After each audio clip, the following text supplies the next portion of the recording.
देश में लोकसभा चुनाव के छठे चरण की वोटिंग शुरू। 8 राज्यों की 98 सीटों पर मतदान जारी। शाम 6 बजे तक होगा मतदान। यूपी की 14 सीटों पर वोटिंग शुरू। सुल्तानपुर, प्रतापगढ़, फूलपुर, इलाहाबाद, अंबेडकर नगर, श्रावस्ती, डुमरियागंज में वोटिंग। बस्ती, संत कबीर नगर, लालगंज, आजमगढ़, जौनपुर, मछली शहर और भदोही में चुनाव। छठे चरण में दांव पर दिग्गजों की किस्मत। 15 हाई प्रोफाइल सीटों पर कड़ी टक्कर। मैदान में 3 केंद्रीय मंत्री और 3 पूर्व सीएम। फिल्मी सितारों पर भी लगा दांव। छठे फेज की वोटिंग में सुरक्षा के कड़े इंतजाम। भयमुक्त और शांतिपूर्ण मतदान की वोटरों से अपील। असामाजिक तत्वों पर प्रशासन की सख्त नजर। छठे चरण के लिए प्रचार अभियान हुआ तेज। पीएम मोदी, सीएम योगी, राहुल करेंगे चुनाव प्रचार। 7वें चरण में 7 राज्यों में होना है चुनाव। पूरे उत्तर भारत में गर्मी से हाहाकार। दिल्ली, राजस्थान से लेकर यूपी, बिहार में सूरज की तपिश से कोहराम। यूपी में रिकॉर्ड तोड़ गर्मी से जनजीवन अस्त व्यस्त। आप देख रहे हैं के न्यूज, खबरों का सारथी। नमस्कार, स्वागत है आपका के न्यूज इंडिया में। मैं हूं आपके साथ अवंतिका अवस्थी। रुक करेंगे आज के तमाम बड़ी खबरों की ओर, जहां देश में छठे चरण के लिए वोटिंग की हो चुकी है शुरुआत। 8 राज्यों की 58 सीटों पर मतदान शुरू।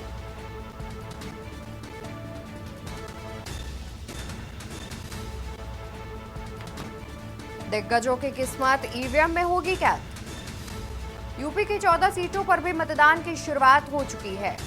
58 सीटों पर कई उम्मीदवार मैदान में हैं। उत्तर प्रदेश की 14 सीटों पर वोटिंग शुरू।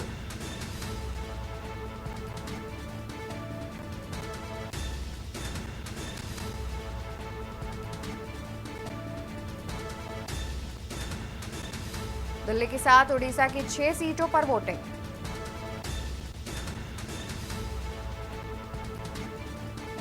और तस्वीरों में आपको दिखा रहे हैं जहां पर पूर्व मुख्यमंत्री वोट डालने के लिए, मतदान करने के लिए बूथ पर बढ़ते हुए दिख रहे हैं।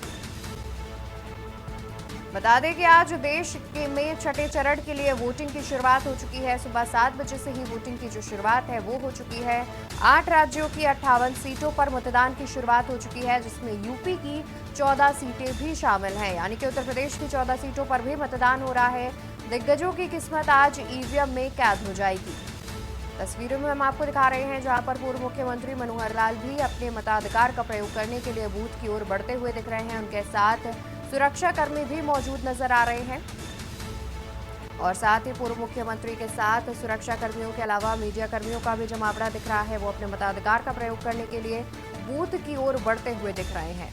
बता दें कि आज देश की 7, दिल्ली की 7 सीटों पर और उड़ीसा की सीटों पर भी वोटिंग है। अनंतनाग, राजौरी सीट पर भी मतदान होगा आज। सभी सीटों पर शाम 6 बजे तक की जाएगी वोटिंग। कड़ी सुरक्षा के बीच वोटिंग की गई शुरुआत। देश में छठे चरण के लिए वोटिंग शुरू हो गई है। लोकसभा चुनाव 2024 के मद्देनजर छठे चरण का मतदान शुरू हो चुका है। छठे चरण के दौरान 8 राज्यों की कुल 58 सीटों पर वोटिंग की शुरुआत हो चुकी है। 8 राज्यों और केंद्र शासित प्रदेशों में है छठे चरण का चुनाव, जिसका आगाज सुबह 7 बजे से हो चुका है। जिन 58 लोकसभा सीटों पर मतदान किया जाना है, उनमें से उत्तर प्रदेश की 14 हाई प्रोफाइल सीटें, हरियाणा की सभी 10 सीटें, बिहार और पश्चिम बंगाल की 8 सीटें, दिल्ली की सभी 7, उड़ीसा की 6, झारखंड की 4 और जम्मू कश्मीर की 1 सीट शामिल है। लोकसभा चुनाव की तारीखों के ऐलान के दौरान छठे चरण में 57 सीटों पर मतदान होना था, लेकिन जम्मू कश्मीर की अनंतनाग सीट पर मतदान स्थगित हो गया था और अब छठे चरण में अनंतनाग में भी मतदान आज सुबह 7 बजे से किया जा रहा है, जिसके चलते कुल 58 सीटों पर वोटिंग हो रही है। सबसे अधिक उम्मीदवार जो चुनावी मैदान में हैं वो हरियाणा के हैं। बता दें कि हरियाणा की 10 सीटों के लिए 239 उम्मीदवार चुनावी मैदान में हैं। वहीं अगर अन्य राज्यों की बात की जाए तो बिहार के 8 सीटों के लिए 89 उम्मीदवार चुनावी मैदान में हैं। उत्तराखंड की 4 सीटों के लिए 96 उम्मीदवार मैदान में। और मुझे सौभाग्य मिला है कि मैंने अपने पोलिंग बूथ 174 करनाल लोकसभा और साथ ही करनाल विधानसभा दोनों में अपना पहला वोट डालने का अवसर प्राप्त हो गया है, क्योंकि मैं थोड़ा जल्दी आ गया था और मैं अपने आप को इस बात के लिए गौरवान्वित महसूस कर रहा हूं कि मैंने इस अपने पोलिंग बूथ पर पहला वोट डाला है। सर क्या कहना चाहेंगे लोगों को? मैंने प्रातःकाल उठ करके संविधान को स्मरण कर, अपने आराध्य देव को स्मरण कर और आज ये वोट डाला है।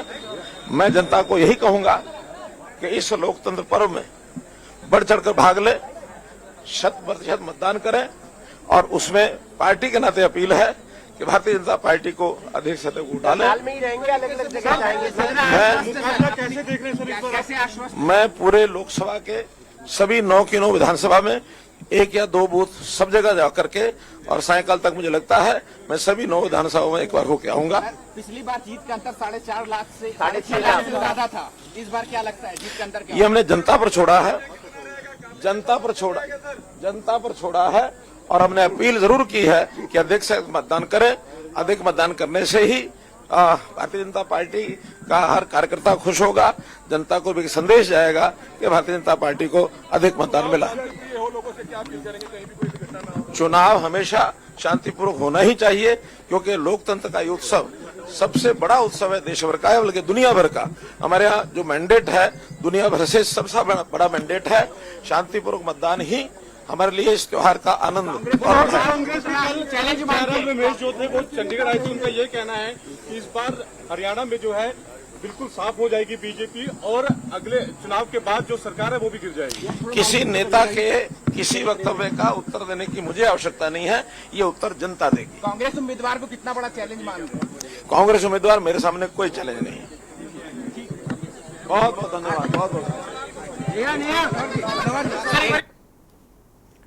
और यहाँ पर आपने सुना पूर्व मुख्यमंत्री मनोहर लाल को, जिन्होंने बताया कि उन्होंने अपने करनाल बूथ पर सबसे पहले जाकर करनाल में बूथ पर जाकर सबसे पहले मतदान किया और कहीं ना कहीं कांग्रेस पर तंज कसते हुए भी नजर आए। जब उनसे सवाल किया गया कि कांग्रेस उम्मीदवार को आप किस तरीके से देख रहे हैं, तो कहीं ना कहीं उन्होंने ये भी जवाब दिया कि कांग्रेस उम्मीदवार को वो अपने आगे कुछ भी नहीं पा रहे हैं, यानी कि उन्होंने कांग्रेस पर तंज भी कसा है। बता दें कि आज देश में छठे चरण का मतदान हो रहा है। सुबह 7 बजे से मतदान की शुरुआत हो चुकी है और इस दौरान अगर हरियाणा की बात की जाए तो हरियाणा की करनाल विधानसभा में सबसे पहले जाकर के पूर्व मुख्यमंत्री मनोहर लाल ने वोटिंग की है। मनोहर लाल ने अपने मताधिकार का प्रयोग किया है और साथ ही विपक्ष पर तंज भी कसा है। तो आज दिग्गजों की किस्मत ईवीएम में हो जाएगी कैद। छठे चरण का मतदान है। सुबह 7 बजे से ही मतदान की शुरुआत हो चुकी है और इस छठे चरण में करीब 889 उम्मीदवार मैदान में हैं। उत्तर प्रदेश की 14 सीटों पर भी आज मतदान की शुरुआत हो चुकी है। बिहार बंगाल की 8-8 सीटों पर मतदान हो रहा है। हरियाणा की 10 सीटों पर मतदान की शुरुआत हो चुकी है। बता दें कि झारखंड की 4 सीटों के लिए 96 उम्मीदवार चुनावी मैदान में हैं।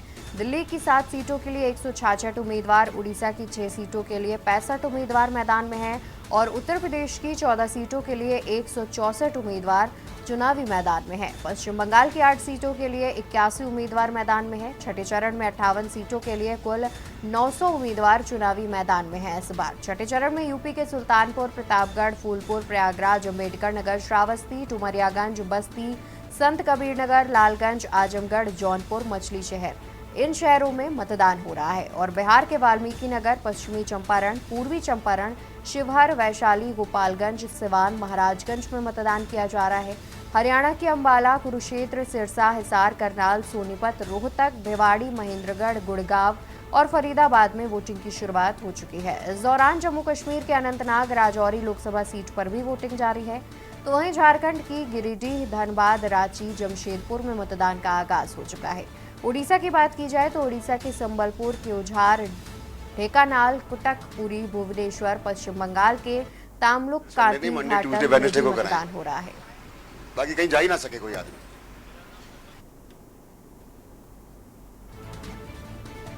तो देश में छठे चरण के लिए वोटिंग की हो चुकी है शुरुआत। मरून है, मैं सी ब्लॉक का रहने वाला हूँ, कालका जी, और I think this is a very proud movement for a citizen to cast vote for a party.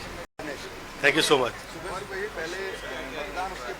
देखिए, इश्यूज तो बड़े सारे हैं। I think this is not a time to discuss the issues.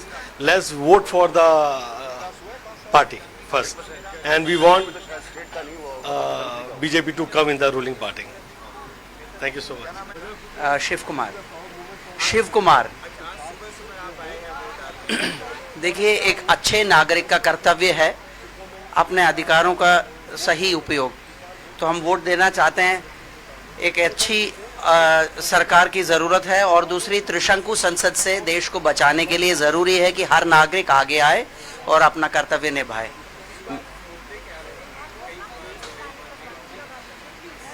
जो तरक्की अभी देश ने देखी है वो आगे लगातार चलती रहे, निरंतर चलती रहे। रोमिला,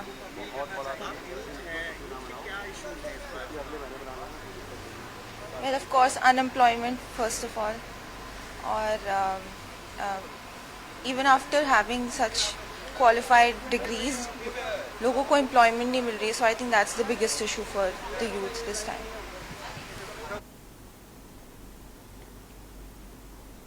तो यहाँ पर आपने कुछ मतदाताओं की राय सुनी जो कि अपने अपने मुद्दों को लेकर के अपने बूथों पर मतदान करने पहुँच रहे हैं, अपने मताधिकार का प्रयोग करने पहुँच रहे हैं। कुछ लोग का कहना है कि वो बीजेपी को रूलिंग पार्टी के तौर पर चाहते हैं, तो वहीं कुछ लोगों का कहना है कि वो कांग्रेस को। तमाम लोग अपनी अपनी राय लेकर अपने अपने मुद्दों को लेकर के पोलिंग बूथ पर पहुँच रहे हैं और साथ ही अपने मताधिकार का प्रयोग कर रहे हैं। तो कड़ी सुरक्षा के बीच वोटिंग की जो शुरुआत है वो हो चुकी है। लोग अपने अपने बूथों पर मताधिकार का प्रयोग करने के लिए पहुंच रहे हैं। बता दें कि असामाजिक तत्वों पर भी प्रशासन की सख्त नज़र है। अगर कुछ भी असामाजिक तत्वों ने कुछ भी गलत कार्य करने का प्रयास किया तो उन्हें कड़ी से कड़ी सजा की भी बात सामने आ रही है। हर बूथ पर सुरक्षा बलों की सख्त तैनाती की गई है और इसके अलावा सुबह 7 बज चुके हैं। 7 बजे से वोटिंग की शुरुआत हो चुकी है। कुछ ही मिनट बीते हैं, लेकिन उसके बावजूद काफ़ी अच्छी संख्या में लोग पहुंच करके मतदान कर रहे हैं। कहीं ना कहीं इसका बड़ा कारण इतनी भीषण गर्मी भी है, क्योंकि देखा जाए तो जिस तरीके से गर्मी पड़ रही है तो लोग अमूमन दोपहर में मतदान करने से बच रहे हैं, घरों से निकलने से बच रहे हैं। तो उनका मानना है कि जितनी जल्द से जल्द वो मतदान का प्रयोग कर पाएँ। और आज सुबह 7 बजे से वोटिंग की शुरुआत हो चुकी है, जो कि शाम 6 बजे थम जाएगी। छठे चरण का मतदान है। कड़ी सुरक्षा के बीच वोटिंग की शुरुआत हो चुकी है। अब मात्र 7वां और अंतिम चरण ही बाकी है। तो छठे चरण के लिए वोटिंग की शुरुआत सुबह 7 बजे से 8 राज्यों की 58 सीटों पर मतदान की हो चुकी है शुरुआत, और इनमें यूपी की 14 सीटें भी शामिल हैं। यूपी की 14 सीटों पर भी मतदान किया जा रहा है। आज कई दिग्गजों की किस्मत ईवीएम में कैद हो जाएगी और इस किस्मत का फैसला 4 जून को सामने आएगा। उत्तर प्रदेश की 14 सीटों पर भी वोटिंग की शुरुआत। देश की 58 सीटों पर हो रहा है मतदान। बिहार और बंगाल की 8 सीटें भी शामिल।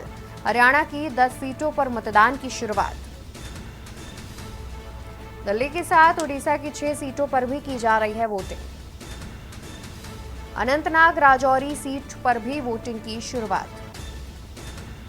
सभी सीटों पर शाम 6 बजे होगी वोटिंग। कड़ी सुरक्षा के बीच वोटिंग की हुई शुरुआत। देश में छठे चरण के लिए वोटिंग की शुरुआत।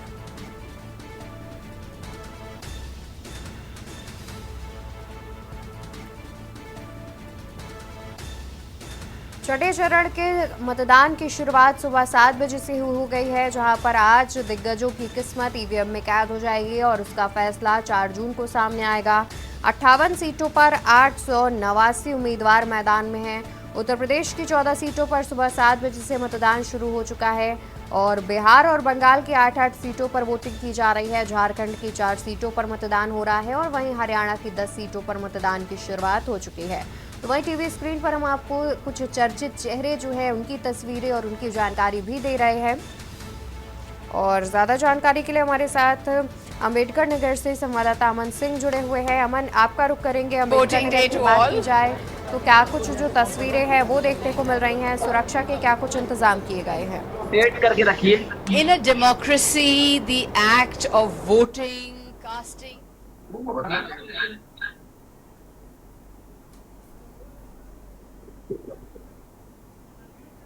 अनम्यूट कर लीजिए अमन।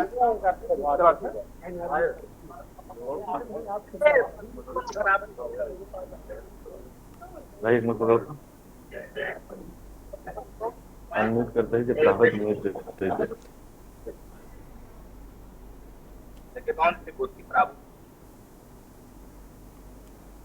नंबर मालूम कर लिएगा।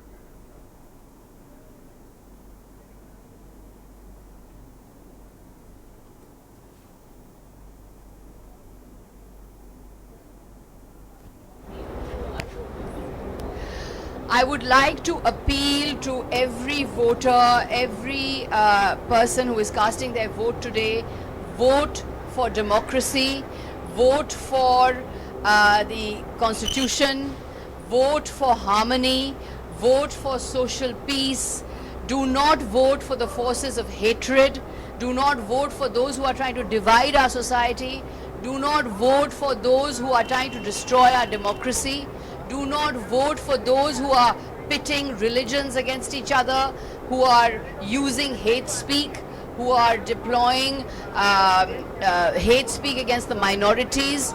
Do not vote for the Bharatiya Janata Party, which is a party full of hate, a party full of hate speech, which is destroying democracy. Vote for the Opposition India Alliance. The Opposition India Alliance is here to safeguard democracy, to safeguard the Indian Republic, to work for all the issues that plague India: unemployment, price rise, the lack of facilities to people, the fact that the economy is seeing a downturn, the fact that youth unemployment is a huge issue, the fact that basic necessities, the prices are so high, the fact that thousands of Indians are leaving India. Vote for the India Alliance. Do not vote for the BJP. It is an incompetent government. It's a one-man show. It is spreading hatred. It is pitting Hindus against Muslims. That is not what we need in India. Mr. Modi and the BJP will lose the election. He is the outgoing Prime Minister. His incompetence has been revealed over the last 10 years. In this election, the India Alliance will come to power. We will form the government and we will give a rational government to this country. बता दें कि उत्तर प्रदेश की 14 सीटों पर भी छठे चरण में मतदान हो रहा है और इसको लेकर के तमाम जानकारी को लेकर के हमारे साथ श्रावस्ती से संवाददाता केपी सिंह भी जुड़े हुए हैं। केपी, आपका रुख करना चाहेंगे और श्रावस्ती की बात की जाए तो क्या कुछ इंतजाम जो है वो देखने को मिल रहे हैं और किस तरीके से सुरक्षा व्यवस्थाओं की भी तैनाती की गई है, किस तरीके से सुरक्षा व्यवस्थाएं की गई हैं?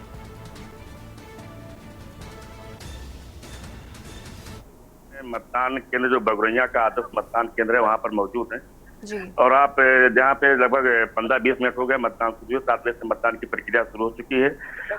अब अभी यहाँ यही ऐसा बहुत है जहाँ पर डीएम भी वो अपना मतदान करते हैं, तो कुछ देर बाद अभी उनके आने की सूचना मिली, कुछ देर बाद वो आकर के मतदान अपना करेंगे। मतदान की प्रक्रिया चूंकि श्रावस्ती विधानसभा लोकसभा की अगर बात करें तो इसमें 3 विधानसभाएं जो बलरामपुर क्षेत्र की आती हैं और 2 विधानसभाएं जो है श्रावस्ती जनपद की आती है। और श्रावस्ती जनपद की जो श्रावस्ती विधानसभा और विंध्या विधानसभा है और जहाँ पर में जो है मतदान की प्रक्रिया पूरी तरीके से जारी।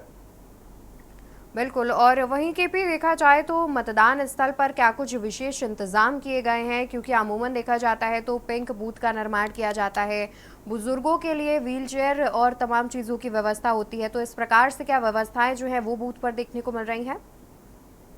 जी बिल्कुल, देखिए तमाम जो मतदान केंद्र है वहाँ पर पिंक बूथ भी बनाए गए हैं और उसके साथ साथ बुजुर्गों के लिए भी सहूलियत और पानी आदि की व्यवस्था भी कराई गई है। इसके अलावा जो है बीएलओ भी हर बूथ पर लगभग मौजूद है। अगर किसी मतदान करने आए किसी व्यक्ति को कोई दिक्कत होती है तो सीधे बीएलओ से संपर्क कर सकता है और उसको मतदान के लिए वो जो है सारी सहायता जो है मुहैया कराते हैं। इसके अलावा सुरक्षा व्यवस्था की दृष्टि से भी जिले को जो है 64 सेक्टर और 12 जोन में विभाजित किया गया है। श्रावस्ती विधानसभा की बात करें तो श्रावस्ती विधानसभा को 6 जोन में और विंध्या विधानसभा को 6 जोन में विभाजित किया गया है। इसके अलावा जो है भारी संख्या में जो है मतदान केंद्रों के आसपास की बात की जाए या फिर जो है मोबाइल टीमों की बात की जाए तो पुलिस फोर्स की तैनाती की गई है ताकि मतदान के दौरान किसी प्रकार की कोई असुविधा न हो। बिल्कुल। और वहीं के भी देखा जाए तो लगातार जो है लोग पहुंच रहे हैं, अपने मताधिकार का प्रयोग करते हुए दिख रहे हैं। श्रावस्ती के अगर लोगों की बात की जाए तो वो उनके क्या मुद्दे देखने को मिल रहे हैं, किन मुद्दों को लेकर के वो मतदान कर रहे हैं और साथ ही उनका वो किस ओर जो है वो जाते हुए दिख रहे हैं? क्योंकि अमूमन देखा जाए तो खूब जोर शोर सत्ता पक्ष और विपक्ष ने जो है जनसभा की है, प्रचार प्रसार किया है, तो श्रावस्ती की जनता फिलहाल किस ओर जाती हुई दिख रही है? देखिए अगर हम मुद्दों की बात करें तो जो मुद्दे पूरे देश में इसमें चर्चा का विषय है, चाहे वो बेरोजगारी हो, चाहे वो जो है लोगों की तमाम मूलभूत समस्याएं, चाहे वो महंगाई हो, इस तरीके की समस्याएं जो यहाँ पे हुई चर्चा का केंद्र रही हैं। और यहाँ पर भी भाजपा और जो समाजवादी पार्टी के उम्मीदवार हैं उनके बीच सीधा मुकाबला देखने को मिल रहा है। हालांकि कौन इनमें भारी पड़ता है, मतदाता किसको अपना जो है मत देकर प्रतिनिधि चुनते हैं, ये तो 4 तारीख को पता लगेगा। लेकिन जो सीधी लड़ाई है, जो अगर देखा जाए तो श्रावस्ती लोकसभा से कुल 12 उम्मीदवार मैदान में है, बसपा से भी जो है मोइनुद्दीन खान चुनाव मैदान में। लेकिन लड़ाई जो अगर देखी जाए तो सीधी लड़ाई भाजपा और सपा के बीच ही दिखाई। बिल्कुल। और अगर श्रावस्ती की बात करें तो श्रावस्ती में पिछला जो चुनाव हुआ था 2019 में, उसमें बसपा के राम शिरोमणि वर्मा ने इस चुनाव को जीता था, तो यानी कि ये बसपा के खाते में रही थी ये सीट। और इसके बाद अब देखने वाली बात होगी कि श्रावस्ती सीट पर कौन बाजी मारता है। फिलहाल इसका फैसला 4 जून को ही निकलकर सामने आएगा। बहुत शुक्रिया केपी आपका अधिक जानकारी दर्शकों तक पहुंचाने के लिए। ब्रेक के बाद एक बार दोबारा से आपका स्वागत है। हम आपको लगातार पल पल के अपडेट्स पहुंचा रहे हैं, जहां पर छठे चरण के मतदान की शुरुआत हो चुकी है। सुबह 7 बजे से ही मतदान की शुरुआत हो चुकी है, तो वहीं शाम 6 बजे तक वोटिंग की जाएगी। उत्तर प्रदेश की 14 सीटों पर मतदान की शुरुआत हो चुकी है और वहीं देश की 58 सीटों पर मतदान हो रहा है।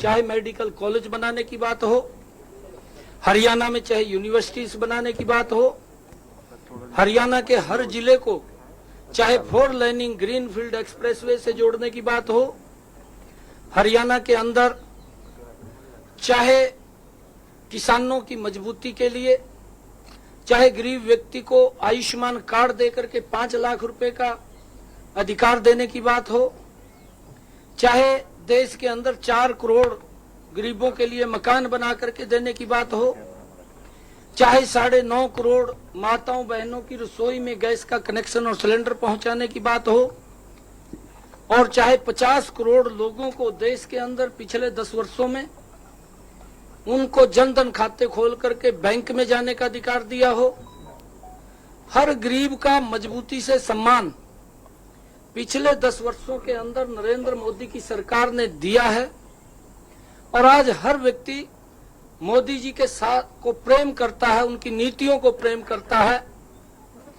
और मोदी जी के नेतृत्व में हरियाणा 10 की 10 लोकसभा की सीटें, करनाल की विधानसभा की सीट, 11 कमल के फूल जो हमारी संस्कृति में शुभ माने जाते हैं, 11 कमल के फूल खिला करके आदरणीय नरेंद्र मोदी जी को और मजबूत और ताकत देने का काम हरियाणा करेगा, जिससे आदरणीय नरेंद्र मोदी जी ने जो देश को विकास की ऊंचाइयों के ऊपर पहुंचाया है, दुनिया में भारत का रुतबा बढ़ा है, और उस रुतबे को और रुतबा भारत का पूरी दुनिया में बढ़े, हरियाणा आदरणीय नरेंद्र मोदी जी के साथ मजबूती से कंधे से कंधा मिला करके उनको मजबूत करने का काम करेगा। सीएम साहब, क्या कुछ अधिकारी आप लोगों का चुनाव खराब करने की कोशिश कर रहे हैं? क्योंकि मनोहर लाल जी ने भी एक मंच से कहा कि अधिकारी सुधर जाए, नहीं तो 5 जून के बाद दिन हमारा है। नहीं, देखिए, कहीं ना कहीं अगर कोई शिकायत लोगों की आती है, ये बात हमने पहले भी कही है, कोड ऑफ कंडक्ट 4 तारीख तक लगा हुआ था, क्योंकि जवाबदेही सरकार की जनता की है। और जनता को अगर कोई समस्या आती है तो वो अधिकारी कहीं ना कहीं उस बात को सुनिश्चित करे कि यहाँ पर ये दिक्कत नहीं रहनी चाहिए, उस दिक्कत का समाधान करे और मिलकर के, क्योंकि शासन और प्रशासन विकास को एक नई गति देता है। शासन और प्रशासन मिलकर के लोगों को अगर समस्या आती है उसका समाधान अधिकारी करेगा। अगर किसी की गलती होगी तो वो बताएगा, भुगतेगा भी।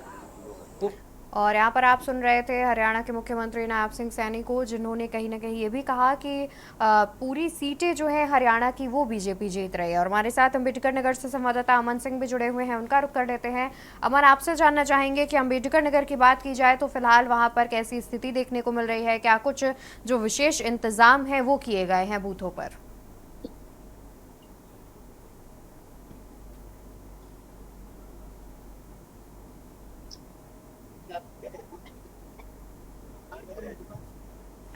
अमन, क्या आप तक आवाज पहुंच रही है?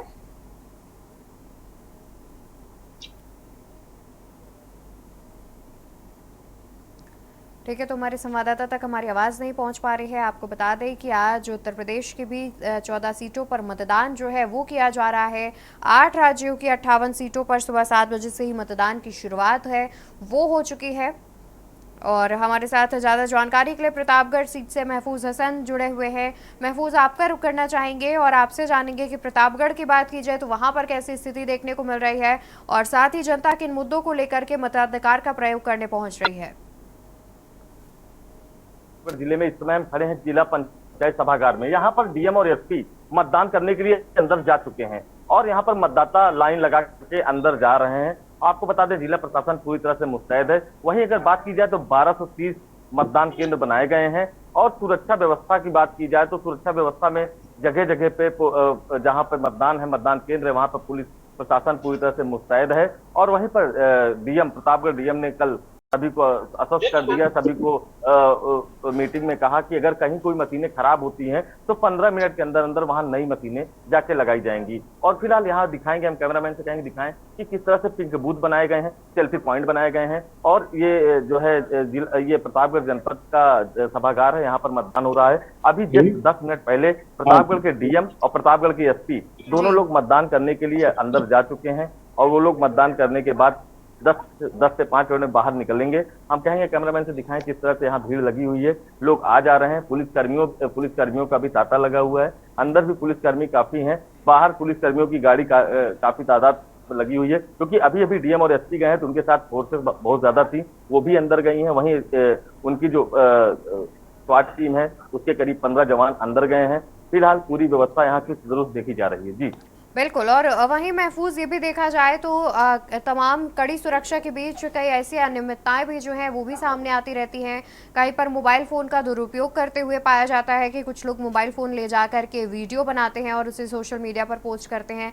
तमाम तरीके की चीज़ें जो हैं वो पहले चरणों में सामने आ चुकी हैं। उसको लेकर के क्या कुछ विशेष इंतजाम किए गए हैं? जी, प्रतापगढ़ में पहले तो साफ मना कर दिया गया है कि मोबाइल फोन अंदर नहीं जा सकता है। मतदान स्थल के अंदर, मतदान केंद्र के अंदर मोबाइल फोन ले जाना पूरी तरह से प्रतिबंध है। अगर कोई मोबाइल लेके जाता है तो उसका जो साथी वो बाहर लेके खड़ा रहे, अंदर मोबाइल नहीं जाएगा। अगर जो भी मोबाइल लेके अंदर जाता पाया गया उसके खिलाफ कड़ी कार्रवाई का आश्वासन प्रतापगढ़ जिलाधिकारी ने दिया है। फिलहाल यहाँ अगर बात की जाए चुनाव मतदान के किसी मुद्दों पे मतदान हो रहे हैं तो यहाँ पर जनता जो है बेरोजगारी और महंगाई पर मतदान करने की बात कर रही है। फिलहाल ये तो आने वाला वक्त ही बताएगा कि किसके सर होगा ताज। यहाँ पर अगर बात की जाए तो समाजवादी और बीजेपी, भाजपा, इंडिया गठबंधन और एनडीए में कड़ी टक्कर मानी जा रही है। फिलहाल यहाँ प्रथमेश मिश्रा बसपा से ही चुनाव लड़ रहे हैं लेकिन उन्हें जनता इस बार निगलेक्ट कर रही है। लेकिन जहाँ अगर देखा जाए तो लड़ाई यहाँ सीधे भाजपा और गठबंधन में चल रही है। बिल्कुल। और वही महफूज देखिए जिस तरीके से जानकारी ये भी है कि प्रतापगढ़ सीट पर जो है राजा भैया का प्रभाव जो है वो अच्छा माना जाता है और कहीं ना कहीं राजा भैया का जो सपोर्ट है वो समाजवादी पार्टी को मिलता दिख रहा है। तो यानी कि यहाँ पर कहीं ना कहीं बीजेपी के लिए कुछ खतरे वाली बात भी हो सकती है। कहीं ना कहीं मतदान प्रतिशत जो है वो भी बीजेपी का प्रभावित हो सकता है। 23 तारीख को पूर्व सीएम अखिलेश यादव प्रतापगढ़ में उनकी जनसभा थी, उनकी रैली थी। उसके एक दिन पहले ही राजा रघुराज प्रताप सिंह और उनके जो कजन भाई हैं अक्षय प्रताप सिंह और गोपाल जी, उन लोगों ने अब सीधे सीधे अपने जो भी समर्थक थे उनसे कहा दिया कि जिसको जिधर जाना हो वो लोग वहां जाएं। वहीं रैली में देखा गया कि करीब 20,000 के ऊपर जो जनसत्ता दल के समर्थक थे वो झंडा लेके और टोपी लगा के ये अखिलेश की रैली में शामिल होते हैं। उसके बाद पूरी रैली में जनसत्ता दल जिंदाबाद, अखिलेश यादव जिंदाबाद के नारे लगते हैं। इससे कहीं ना कहीं बीजेपी को बड़ा नुकसान होता दिख रहा है क्योंकि प्रतापगढ़ जनपद में अगर जातिगत की बात की जाए तो क्षत्रिय लाभी पूरी तरह से राजा भैया के कहने पर जिधर राजा भैया जाते हैं उधर वो लोग पलट जाते हैं। अगर बात की जाए तो यहाँ करीब भाजपा जो यहाँ संगम लाल वर्तमान सांसद रहे हैं उनको जो जिस तरह से राजा भैया ने उनके खिलाफ जो है, राजा भैया ने फिलहाल आधिकारिक पुष्टि तो कोई नहीं की, बयान तो कोई नहीं दिया, लेकिन जो उनके समर्थक है वो पूरी तरह से संगम लाल के विरोध में एसपी सिंह पटेल पर वोट कर रहे हैं और करवा रहे हैं। जी बिल्कुल, यानी कि देखा जाए तो प्रतापगढ़ सीट पर भी मुकाबला जो है वो दिलचस्प होता नजर आ रहा है, क्योंकि प्रतापगढ़ सीट राजा भैया के प्रभाव वाली मानी जाती है और कहीं ना कहीं उनका जो सपोर्ट है वो समाजवादी पार्टी को मिलता हुआ दिख रहा है। इसको लेकर के बीजेपी और समाजवादी पार्टी के बीच मुकाबला प्रतापगढ़ सीट पर काफी कांटे की टक्कर का देखने को मिलेगा। रुकेंगे एक छोटे से ब्रेक के लिए, जल्द हाजिर होंगे अन्य अपडेट्स के साथ। आप देख रहे हैं के न्यूज, खबरों का सारथी।